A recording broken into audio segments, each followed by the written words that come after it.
अस्पताल में 3-4 घंटे कैद रहे जच्चा बच्चा और महिला अटेंडर। चिकित्सा कर्मियों की दिखी लापरवाही, बाहर से लगा दिया था ताला। सरमथुरा उपखंड में बड़ागांव पीएचसी का है मामला। धौलपुर जिले में सरमथुरा उपखंड के प्राथमिक स्वास्थ्य केंद्र बड़ागांव में ड्यूटी पर तैनात चिकित्सा कर्मियों की बड़ी लापरवाही देखने को मिली है। पीएचसी में मंगलवार को क्षेत्र के गांव डोमपुरा की एक महिला कविता जाटव को डिलीवरी के लिए सुबह करीब 9 बजे भर्ती कराया था, जिसने करीब 11 बजे बच्चे को जन्म दिया। लेकिन बुधवार को अस्पताल की जब छुट्टी हुई तो अस्पताल के अंदर जच्चा बच्चा एवं जच्चा की मां थी। दोपहर 2 बजे अस्पताल का पूरा स्टाफ बाहर से गेट का ताला बंद कर गायब हो गया। देर बाद जब अस्पताल में प्रसूता का बीपी बढ़ने पर जब जच्चा की मां डॉक्टर को देखने के लिए बाहर निकली तो देखा कि गेट का ताला बाहर से बंद है और अस्पताल के अंदर कोई नहीं है, जिसे लेकर महिला ने काफी आवाज लगाई, लेकिन उनकी सुनने वाला कोई नहीं था, जिसे लेकर वह काफी परेशान थी। वह गेट से लगातार नजर बनाए रही कि कोई अस्पताल के बाहर देखे। प्राथमिक स्वास्थ्य केंद्र के गेट पर प्रसूता अपनी सास के साथ काफी घंटों तक गेटों पर खड़ी रहीं। तभी कुछ ग्रामीण अस्पताल के पास से निकले तो प्रसूता की सास ने अस्पताल के अंदर से आवाज लगाई, जिस पर अस्पताल के पास से गुजर रहे ग्रामीणों ने देखा तो गेट का बाहर से ताला लगा हुआ था। घटना की सूचना पर बड़ागांव सरपंच प्रतिनिधि रवि मीणा मौके पर पहुंच गए और उन्होंने बाहर से दोनों महिलाओं को आश्वस्त किया।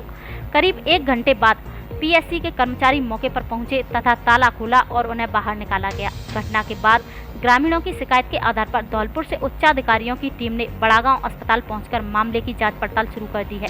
वहीं ब्लॉक चिकित्सा अधिकारी रविंद्र कुमार ने कहा कि इस प्रकरण में जो भी चिकित्सा कर्मी दोषी होगा उसके खिलाफ कठोर कार्रवाई की जाएगी।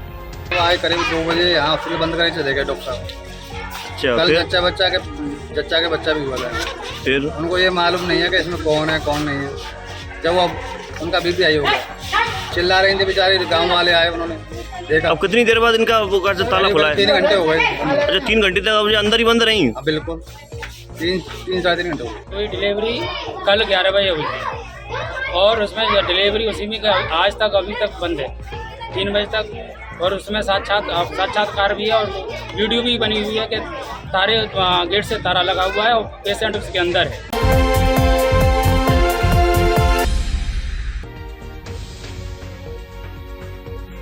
कलेक्टर ने लोहारी विद्यालय का किया औचक निरीक्षण।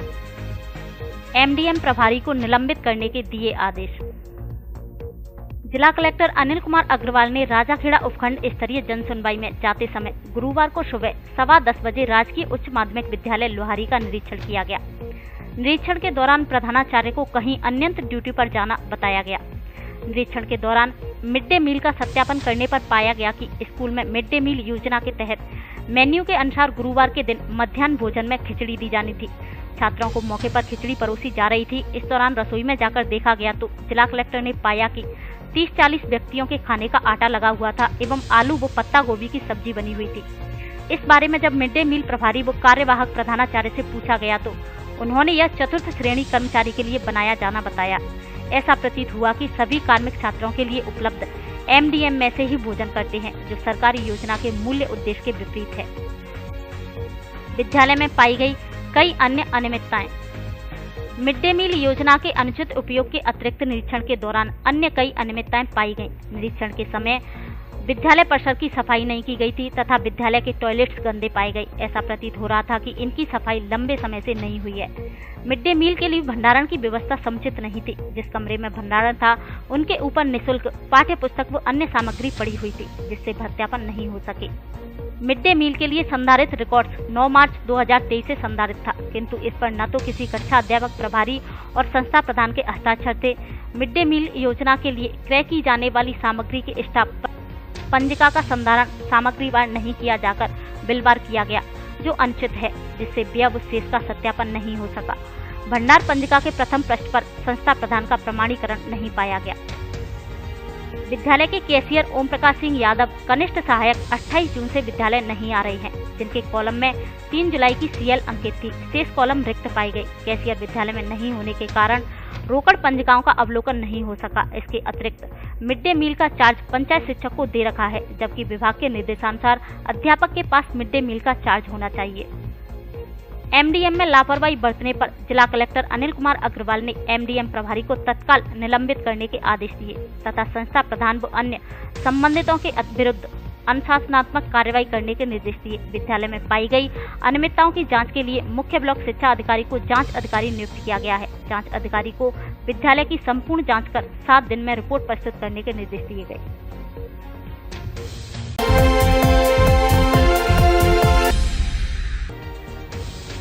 करंट की चपेट में आने से मजदूर की दर्दनाक मौत। पत्थर गैंगसा यूनिट पर कर रहा था काम। धौलपुर जिले में सरमोथरा उपखंड के आंगई थाना क्षेत्र में स्थित पत्थर गैंगसा यूनिटों पर काम करते समय बिजली का करंट लगने से मजदूर की मौत का मामला सामने आया है। घटना के बाद पुलिस ने मौके पर पहुंच जहां मृतक के शव को कब्जे में लिया और सरमोथरा अस्पताल की मोर्चरी में पहुंचाया। वहीं परिजनों की मौजूदगी में मृतक के शव का पोस्टमार्टम कराया है। पुलिस द्वारा मामले की जाँच की जा रही है। हेड कांस्टेबल राकेश कुमार ने बताया कि आंगई गाँव स्थित हनुमंत स्टोन गैंगसा पर 20 वर्षीय मजदूर केशव पुत्र लोकमन कुशवाहा जब पत्थर कटिंग का काम कर रहा था तभी करंट की चपेट में आ गया और उसकी मौत हो गई। साथ ही मजदूरों ने बताया कि वे आज सुबह आंगई स्थित हनुमंत स्टोन गैंगसा पर केशव के साथ पत्थर की कटिंग का काम कर रहे थे। इस दौरान केशव हैंड कटर से पत्थर काट रहा था। अचानक से केशव को करंट लगा और अचेत हो गया। जैसे तैसे हैंड करंट को अलग कर हटाया और केशव को होश में लाने की कोशिश की, लेकिन उसके होश में नहीं आने पर उसे अस्पताल ले जाया गया, जहां चिकित्सकों ने उसे मृत घोषित कर दिया। थाना प्रभारी रामनिवास मीणा का कहना है कि प्रथम दृष्टया घटना के पीछे बिजली करंट ही कारण है, फिर भी मामले की जांच की जा रही है। परिजनों की तहरीर पर मामला दर्ज करते हुए कानूनी कार्रवाई की जाएगी। मृतक युवक के कल आने वाले थे सगाई वाले। मृतक युवक के पिता ने बताया कि केशव अभी अविवाहित था, जिसकी सगाई की बात चल रही थी और उसके कल शुक्रवार को सगाई वाले आने वाले थे, लेकिन उससे पहले ही गैंगसा मशीन पर करंट की चपेट में आने से दर्दनाक मौत हो गई। घटना के बाद से मृतक युवक के परिजनों में कोहराम मच गया। काली माता मंदिर के पास में गैंगसा पर एक व्यक्ति बिजली के करंट से मृत्यु हो गई। इस सूचना पर श्रीमान SHO साहब नए जाब्ता के गैंगसा पे पहुंचे, जहाँ एक व्यक्ति मृत अवस्था में पड़ा हुआ मिला। अब भारत और विदेश से करें MBBS डायरेक्ट यूनिवर्सिटी में एडमिशन। सस्ती और भरोसेमंद संस्था इंडिया से 40 लाख में एडमिशन पाएं। Complete MBBS। विदेश से 18 लाख में एडमिशन पाएं। Complete MBBS। शुद्ध शाकाहारी भारतीय खाने की सुविधा उपलब्ध। Top most medical university approved by MNC and WHO। Admission के लिए तुरंत संपर्क करें। गुरुकुल एजुकेशन। पता office number 304 Evershine tower near Amrapali circle, Vaishali Nagar, Jaipur.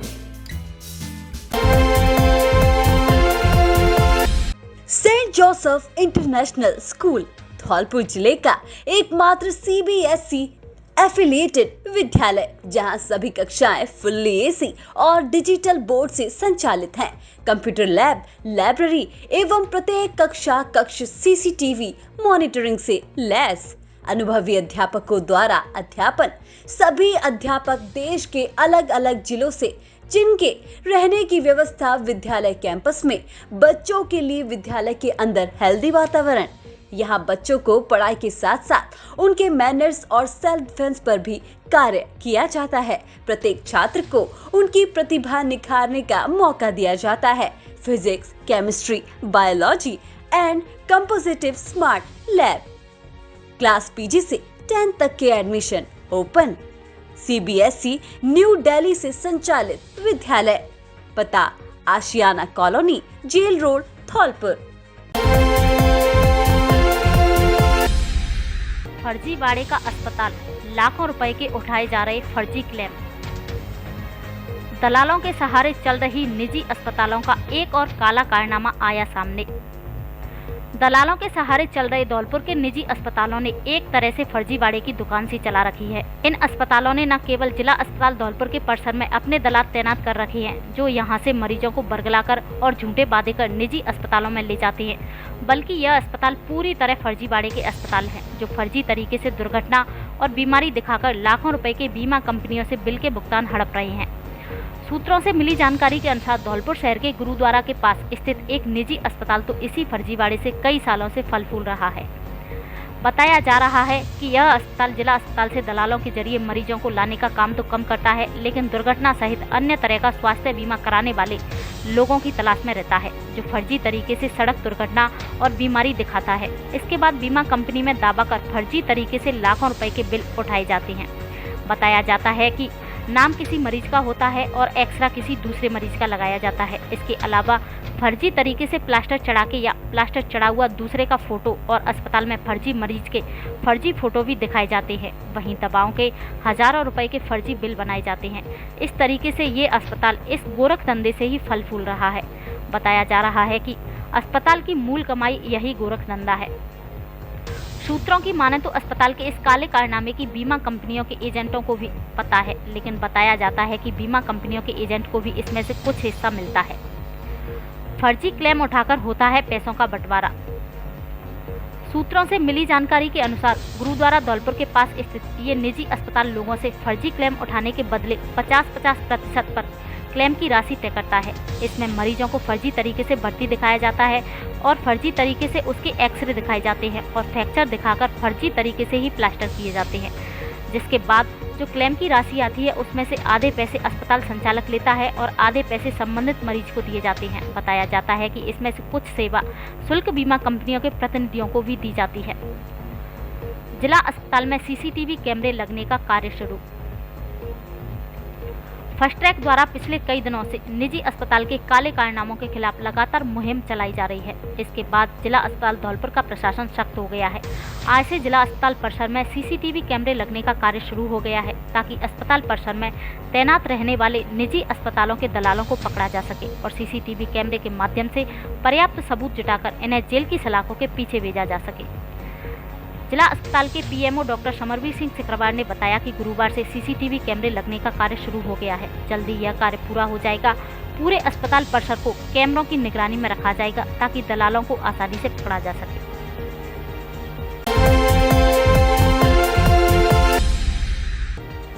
लोगों ने जन सुनवाई में नहीं दिखाई रुचि, बैठे रहे अधिकारी। 4 घंटे तक चली जन सुनवाई बैठक, मात्र 9 शिकायतें हुई दर्ज। धौलपुर जिले में बाड़ी शहर के पंचायत समिति सभागार में आज मासिक जनसुनवाई बैठक का आयोजन उपखंड अधिकारी गिरधर मीणा की अध्यक्षता में किया गया। सुबह 11 बजे से शुरू हुआ इस बैठक में दोपहर 2 बजे तक एसडीएम गिरधर मीणा की अध्यक्षता में विभिन्न विभागों के अधिकारी और कर्मचारी मौजूद रहे, लेकिन अपेक्षा के अनुरूप जनता ने सुनवाई बैठक में भाग नहीं लिया। करीब 4 घंटे तक चली जनसुनवाई बैठक में अधिकारियों ने लोगों की शिकायतों का इंतजार किया, लेकिन केवल पीएम आवास की पत्रावली जमा कराने के अलावा कोई भी बड़ी शिकायत आमजन द्वारा दर्ज नहीं कराई गई। कुल मिलाकर 4 घंटे की जनसुनवाई में 36 लोगों की शिकायतें सामने आई हैं, जिनमें से 27 लोगों ने पीएम आवास की मांग को लेकर अपनी पत्रावली जमा कराई है। हर महीने के दूसरे गुरुवार को आयोजित होने वाली मासिक जनसुनवाई बैठक में न केवल बाड़ी शहर बल्कि उपखंड से जुड़े विभिन्न ग्रामीण क्षेत्रों के लोगों को भी अपनी समस्या के लिए आमंत्रित किया जाता है। सुबह 11 बजे से शुरू हुई जनसुनवाई बैठक में एसडीएम गिरधर मीणा, बीडीओ रामजीत सिंह के साथ ब्लॉक के मुख्य शिक्षा अधिकारी दाऊदयाल शर्मा, ब्लॉक के मुख्य चिकित्सा अधिकारी doctor Gabbar Meena, PMO doctor Harikishan Mangal आदि विभागों के अधिकारी कर्मचारी मौजूद रहते हैं, जिससे आम जनता की शिकायतों का मौके पर ही समाधान किया जा सके। जनसुनवाई में हुलाशीपुरा एचएम ने स्कूल के लिए खेल मैदान, सिकरौना के गोपीचंद ने पीपीओ नंबर, गढ़ी सिकरौना में रास्ता खुलवाने, आशा सिंगोरई ने जन आधार से नाम हटवाने, रोशनी पुत्री प्रदीप मलकपाड़ा ने विकलांग पेंशन योजना का लाभ दिलवाने, विजय सिंह रूंद का पुराने पट्टा दिलवाने, उर्मिला कुहावनी ने जन आधार से नाम हटवाने, राजकुमारी कुहावनी ने जन आधार से नाम हटवाने और राजू शर्मा ने सीसी खरंजा निर्माण करवाने की शिकायत की है।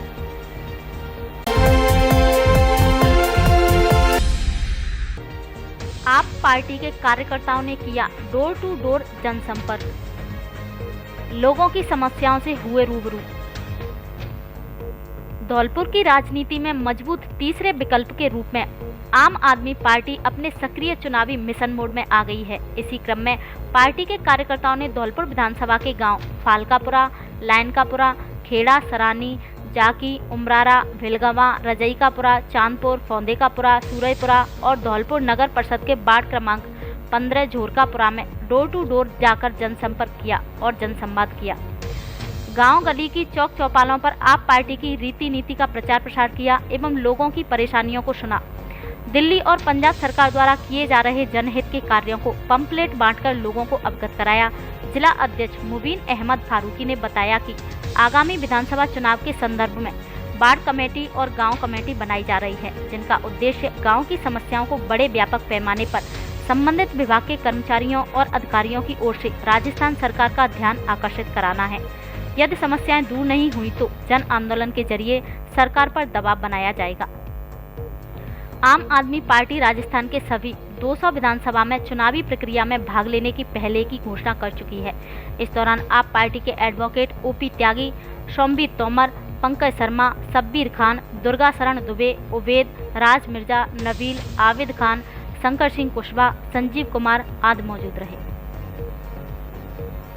दस्तंता किट जो आपके बच्चों को देता है NCERT के पाठ्यक्रम द्वारा अच्छी और गुणवत्तापूर्ण शिक्षा एवं विभिन्न रोचक एक्टिविटीज के साथ पढ़ाई करना, DMIT डेवलपमेंट एवं बच्चों का सभी प्रकार का बौद्धिक तथा शैक्षिक विकास करने पर हमारा फोकस। ट्रेड टीचर और स्कूल स्टाफ जो बच्चों को नई तकनीक से देते हैं अच्छा शैक्षणिक माहौल। बस यही वह पैमाना है जो हमें बनाते हैं सबसे अलग और आपके बच्चों को देते हैं एक बेहतर कल। Regular dance classes, AC classroom, RO water आदि की सुविधा उपलब्ध। आज ही अपने बच्चे का एडमिशन कराएं। पता डॉक्टर सीताराम बंसल हॉस्पिटल के पास, भवा साहब का बाड़ा, स्टेशन रोड, धौलपुर।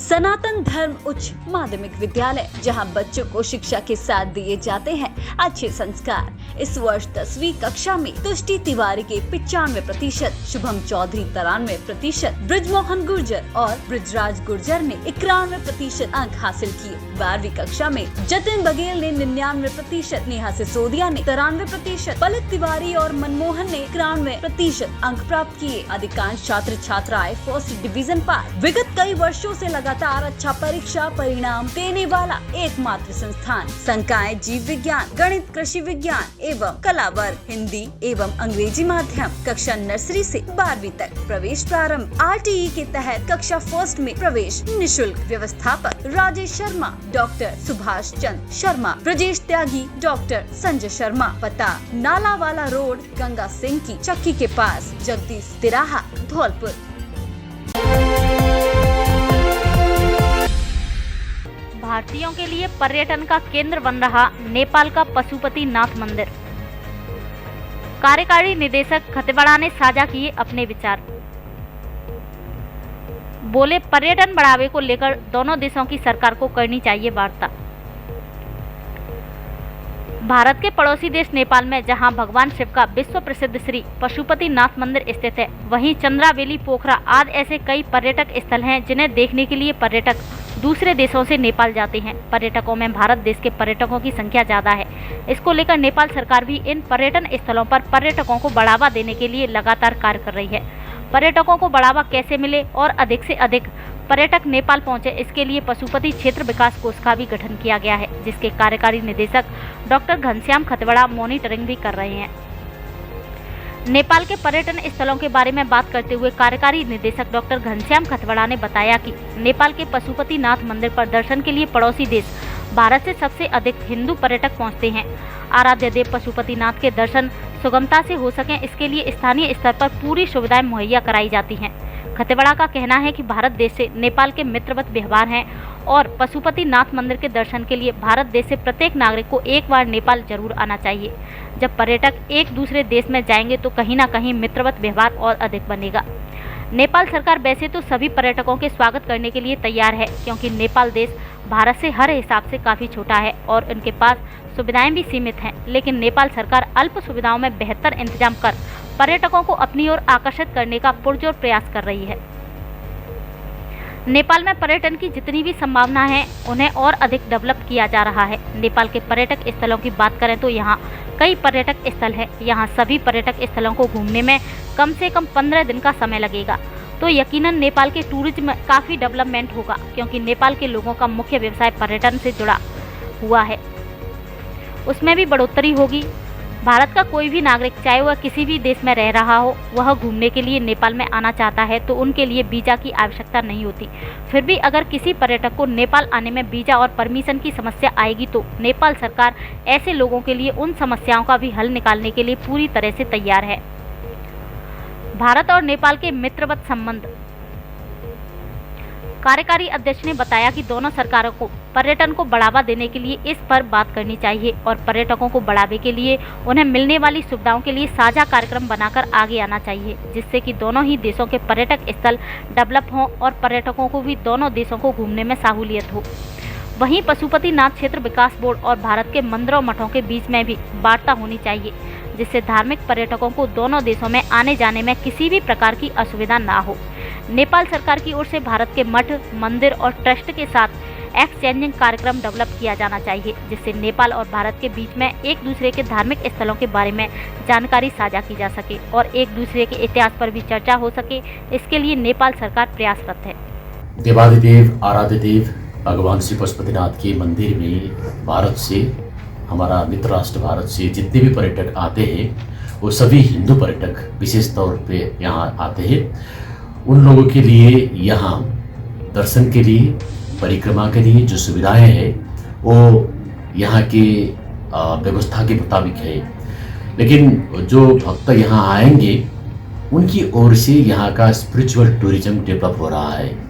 हम चाहते हैं कि भारत का सभी जनता, सभी धर्मार्थी और सभी पर्यटक जितने भी है वो एक बार देवादिदेव आराध्य देव पशुपतिनाथ का दर्शन के लिए आना चाहिए।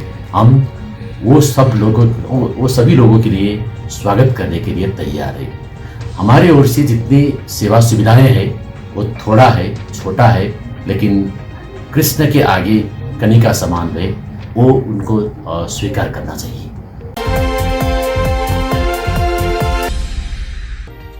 अग्रवाल समाज का ब्राट अग्र महाकुंभ 23 को जयपुर में होगा। श्याम भजन गायक कन्हैया मित्तल भी होंगे कार्यक्रम में शामिल। अखिल भारतीय अग्रवाल सम्मेलन के तत्वावधान में राष्ट्रीय अध्यक्ष गोपाल शरण गर्ग के नेतृत्व में ब्राट अग्र महाकुंभ 2023 का विशाल एवं ऐतिहासिक आयोजन 23 जुलाई रविवार को विद्याधर स्टेडियम ग्राउंड जयपुर में सुबह 10 बजे से किया जाएगा। अग्र महाकुंभ में पूरे राजस्थान सहित देश के सभी प्रांतों से बड़ी तादाद में अग्रबंधु शामिल होंगे। अखिल भारतीय अग्रवाल सम्मेलन के राष्ट्रीय उप महामंत्री प्रेम मंगल ने बताया कि ब्राट अग्र महाकुंभ जयपुर में देश विदेश में विख्यात श्याम बाबा के सेवक श्याम भजन गायक कन्हैया मित्तल शिरकत करेंगे। साथ ही प्रमुख रूप से राजनीतिक एवं सामाजिक हस्तियां कार्यक्रम में शामिल होंगी।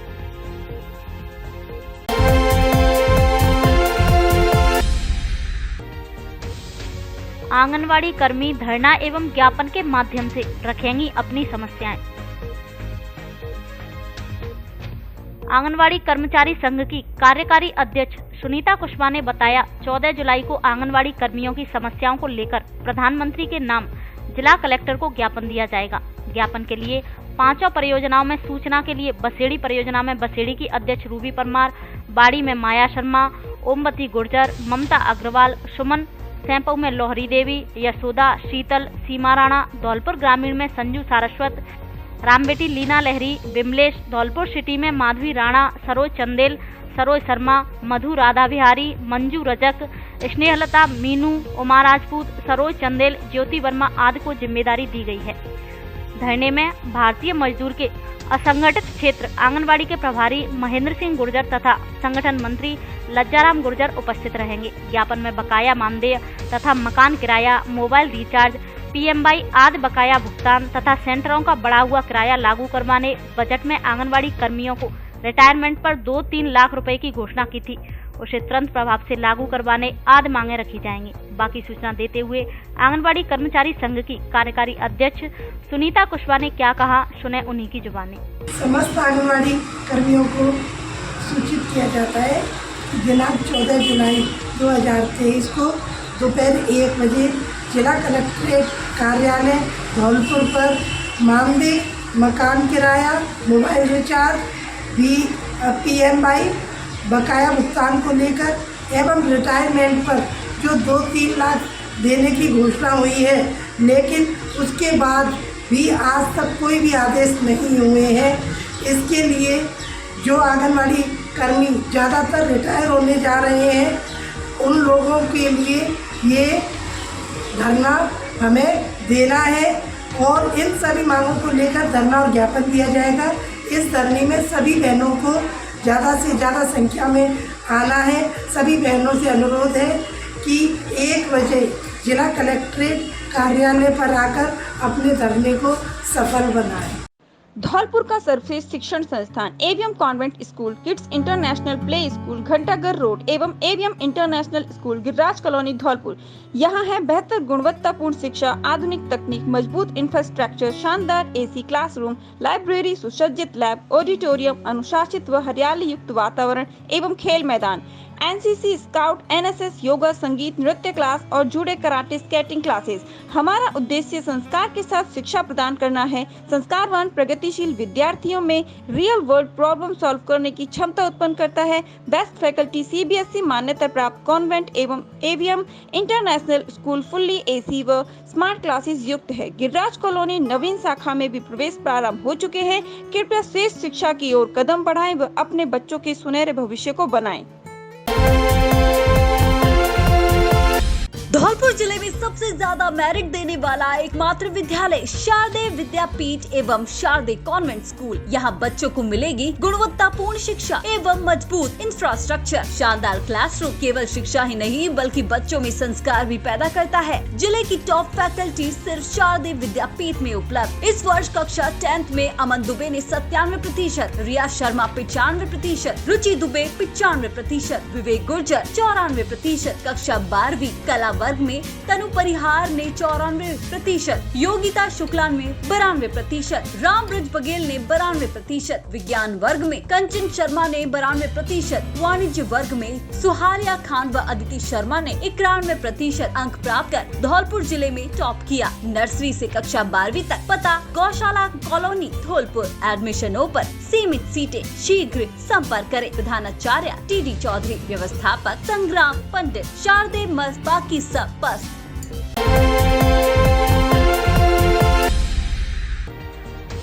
ऑनलाइन पढ़ाई करते हुए राघवेंद्र ने प्राप्त किए 1600 सर्टिफिकेट। एकेडमिक क्षेत्र में बनाया अपना पहला वर्ल्ड रिकॉर्ड। कहने और सुनने में ही नहीं, हकीकत में भी जज्बा एवं मेहनत किसी को कहां से कहां तक पहुंचा सकती है। ऐसा ही कुछ कर दिखाया है धौलपुर जिले के सैंपऊ क्षेत्र में सहरौली गांव निवासी युवा राघवेंद्र सिंह सोलंकी पुत्र जय सिंह सोलंकी ने, जो दिल्ली स्थित एक स्वास्थ्य कंपनी में डेप्यूटी मैनेजर के रूप में काम कर रहे हैं। लेकिन दुनिया में फैली कोरोना महामारी के बाद उन्होंने अपने देश के लिए कुछ कर गुजरने का जज्बा रखते हुए देश व विदेश के सर्वश्रेष्ठ संस्थानों से अलग अलग कोर्सेज में भागीदारी दी और जिसकी पढ़ाई ऑनलाइन की।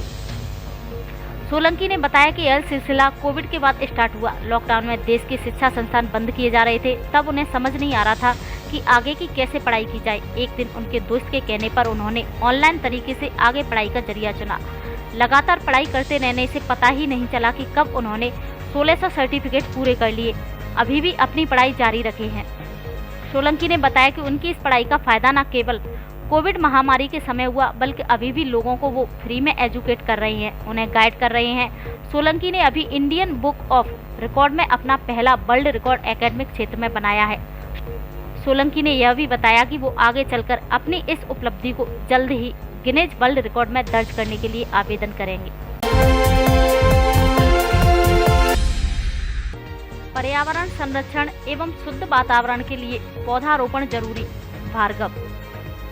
सामूहिक सहभागिता से मचकुंड रोड पर लगाए 151 पौधे। सामाजिक कार्यों के लिए समर्पित सामाजिक संगठन चंबल प्रेस क्लब, मंजरी फाउंडेशन एवं CRC ग्रुप के संयुक्त तत्वावधान में शुद्ध वातावरण एवं पर्यावरण संरक्षण के लिए चलाई जा रही मुहिम के तहत पौधारोपण कार्यक्रम का आयोजन किया गया, जिसमें सामाजिक संगठनों की ओर से युवाओं द्वारा 151 पौधे लगाए गए। साथ ही युवाओं ने अधिकाधिक पौधे लगाने का सामूहिक संकल्प भी लिया।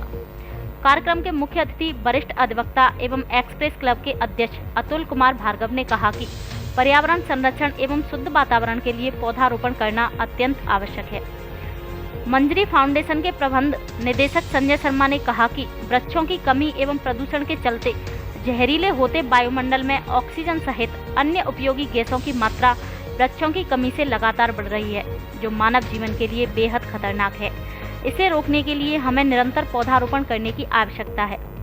चंबल प्रेस क्लब के अध्यक्ष जितेंद्र सिंह राजौरिया ने कहा कि विगत 5 वर्षों से समाज सेवा को समर्पित सामाजिक संगठन के युवाओं द्वारा इस प्रकार पौधारोपण कार्यक्रम के लिए प्रतिवर्ष न केवल पौधारोपण किया जा रहा है, बल्कि उन्हें संरक्षित करने का संकल्प भी वे लिए हुए हैं, जिससे अधिकांश पौधे वृक्ष का रूप लेते जा रहे हैं।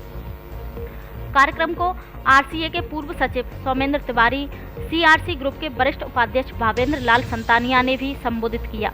कार्यक्रम का संचालन राहुल राणा ने किया।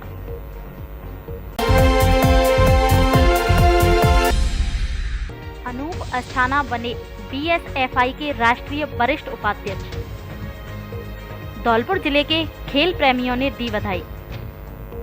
Baseball softball federation of India की राष्ट्रीय कार्यकारिणी के चुनाव रोहतक के होटल अप्सरा में चुनाव अधिकारी सुप्रीम कोर्ट के वरिष्ठ अधिवक्ता एस सागवान एवं भारतीय ओलंपिक संघ के एग्जीक्यूटिव मेंबर ओलंपियन मेडलिस्ट पहलवान योगेश्वर दत्त की मौजूदगी में संपन्न करवाई गई, जिसमें डॉक्टर जोगिंदर सिंह को निर्विरोध राष्ट्रीय अध्यक्ष और धौलपुर राजस्थान के अनूप अस्थाना को वरिष्ठ उपाध्यक्ष चुना गया, जबकि हिमाचल प्रदेश के मनोज कोहली को महासचिव बनाया गया।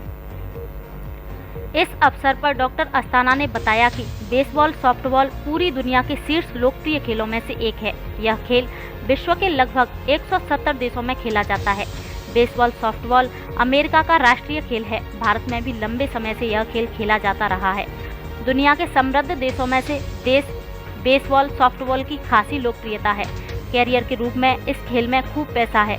इस खेल की लोकप्रियता एवं वैश्विक संभावनाओं से हमारे खिलाड़ियों को लाभ मिलेगा। नवनियुक्त अध्यक्ष डॉक्टर जोगिंदर सिंह ने कहा कि खेल हमारे जीवन का अभिन्न अंग है। खेलों से टीम भावना और अनुशासन पैदा होता है। विशिष्ट अतिथि इंडियन ओलंपिक एसोसिएशन की कार्यकारिणी के सदस्य पहलवान योगेश्वर दत्त ने कहा कि उन्हें उम्मीद है कि बेसबॉल सॉफ्टबॉल फेडरेशन इस खेल को और अधिक लोकप्रिय बनाने का पूरा प्रयास करेगी। देश भर से आए सभी प्रतिनिधियों का स्वागत किया और नवनिर्वाचित पदाधिकारियों को बधाई दी।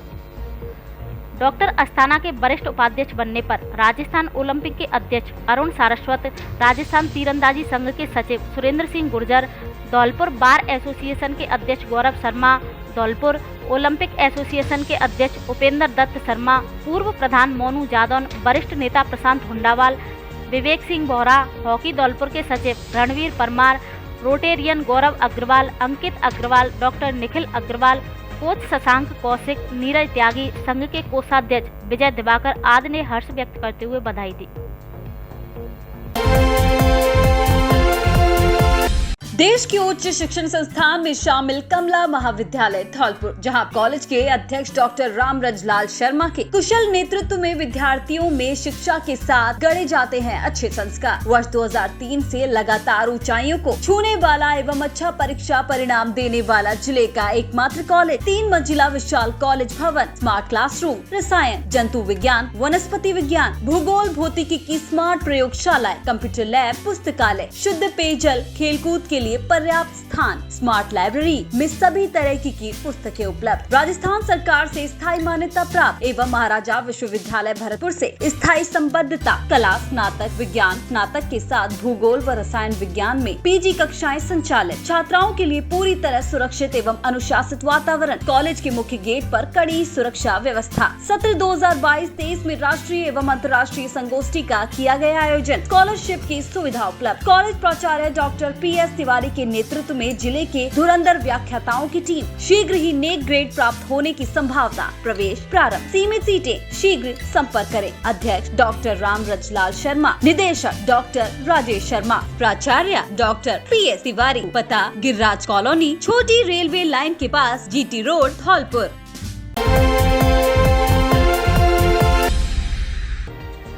परिवादों का समयबद्ध और संवेदनशीलता के साथ करें निस्तारण, जिला कलेक्टर। उपखंड स्तरीय जन सुनवाई में जिला कलेक्टर ने अधिकारियों को दिए निर्देश। माह के द्वितीय गुरुवार को होने वाली उपखंड स्तरीय जन सुनवाई पंचायत समिति भवन राजाखेड़ा में धौलपुर जिला कलेक्टर अनिल कुमार अग्रवाल की अध्यक्षता में संपन्न हुई। जिला कलेक्टर ने कहा कि परिवादियों द्वारा दर्ज किए गए परिवादों का संबंधित अधिकारी संवेदनशीलता के साथ निस्तारण करें। जन सुनवाई के दौरान कुल 26 परिवाद प्राप्त हुए हैं। उन्होंने परिवादी महावीर प्रसाद द्वारा रास्ते पर अतिक्रमण हटाने का परिवाद दिया गया, जिस पर जिला कलेक्टर के त्वरित कार्रवाई करने के निर्देश दिए। राजेंद्र सिंह के बिजली के ढीले तारों को दुरुस्त करवाने का परिवाद दर्ज किया, जिस पर जिला कलेक्टर ने विद्युत विभाग को कार्रवाई करने के निर्देश दिए। प्रेमेंद्र सिंह के राजस्व रिकॉर्ड में संशोधन करवाने के निर्देश दिए। मुंशीलाल का जमीन मुआवजा दिलाने संबंधी परिवाद का निस्तारण करने के निर्देश दिए।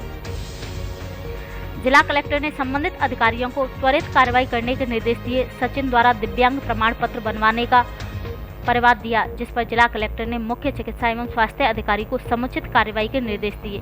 जिला कलेक्टर ने संपर्क पोर्टल पर लंबित प्रकरणों का निस्तारण करने के निर्देश दिए। जन सुनवाई दौरान उपखंड अधिकारी देवी सिंह, अतिरिक्त मुख्य कार्यकारी अधिकारी जिला परिषद शीशराम यादव, मुख्य चिकित्सा एवं स्वास्थ्य अधिकारी डॉक्टर जयंतीलाल मीणा, विकास अधिकारी राकेश सिंगल, विद्युत विभाग के सहायक अभियंता रवि स्वर्णकार, नगरपालिका ईओ रतन सिंह सहित अन्य विभागीय अधिकारी मौजूद रहे। स्तरीय जन सुनवाई आज राजाखेड़ा खंड मुख्यालय पर चल रही है, जिसमें हम स्टेट कंट्रोल रूम से भी जुड़े हुए हैं। सारे विभागीय अधिकारी जिला स्तरीय यहाँ बैठे हुए हैं। यहाँ लगभग अभी 16 परिवाद 1 घंटे में प्राप्त हो चुके हैं और इसमें हमारा प्रयास चल रहा है कि जिनका मौके पर निस्तारण आज ही हो जाए उसको आत्महत्या करें। उनके एक समय सीमा हम विभागीय अधिकारियों को दे रहे हैं। बिजली विभाग के 3-4 परिवाद प्राप्त हुए, बट लोग क्या कर रहे हैं कि जो LT लाइन जा रही है, 11 kV लाइन जा रही है, उसको जाने के बावजूद वो मकान बनाते समय उसका ध्यान नहीं रखते हैं। तो आपके माध्यम से मेरा उनसे अनुरोध है कि अपने जीवन की, जान माल की इस तरह की कोई रिस्क नहीं ले हो। ये तो क्या है, आने वाले टाइम में दिक्कत हो जाएगी। पहले परमिशन लें या उसकी फिजिबिलिटी देखें। रास्ते रेवेन्यू रास्ते से अतिक्रमण हटाने का मामला है, उसको हमने तहसीलदार जी को आज निर्देश दे दिया है। एक जगह अतिक्रमण था तो उसके लिए बता दिया है। एक मंदबुद्धि का प्रमाण पत्र लेने आए थे सज्जन, उनका अभी आज ही मौके पर उनको हमारे CMHO ने आज त्वरित कार्रवाई करते हुए उनको प्रमाण पत्र जारी करवा दिया है। जो रखा हुआ था कई महीनों से उनकी बहन जी का, उसका मंदबुद्धि का प्रमाण पत्र ऑनलाइन रखा हुआ था, वो जारी करवा दिया है हमने। तो प्रयास ही कर रहे हैं कि हम जल्दी से जल्दी इनका काम कर सकें। इसी तरह से कुछ ऑनलाइन इनके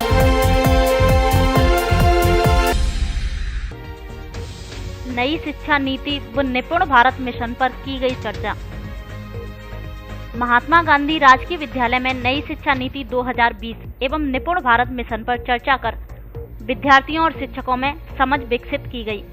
ब्रजेंद्र सिंह राजपूत प्रधानाचार्य SRG बीलपुर द्वारा चर्चा में बताया गया कि NEP 2020 के प्रमुख लक्ष्यों में सभी प्राथमिक स्कूलों में ग्रेड 3 तक सभी विद्यार्थियों के लिए आधारभूत साक्षरता एवं संख्यात्मकता प्राप्त करना है। नई शिक्षा नीति 2020 का उद्देश्य 2024 तक प्री स्कूल से माध्यमिक स्कूल तक 40% सकल नामांकन अनुपात लक्ष्य हासिल करना एवं 2030 तक 100% प्राप्त करना है। साथ ही विद्यार्थियों में रटंत पद्धति एवं केवल परीक्षा के लिए पढ़ाई आदि पर विश्वास न कर एक्टिविटी बेस्ड लर्निंग पर जोर दिया गया है।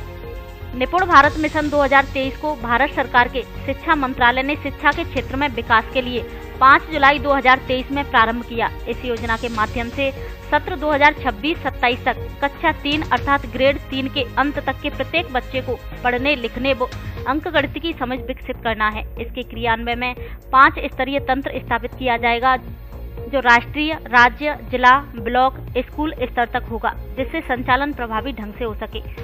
इस दौरान गजेंद्र सिंह, श्याम सिंह बघेला, अजय अग्रवाल आदि मौजूद रहे।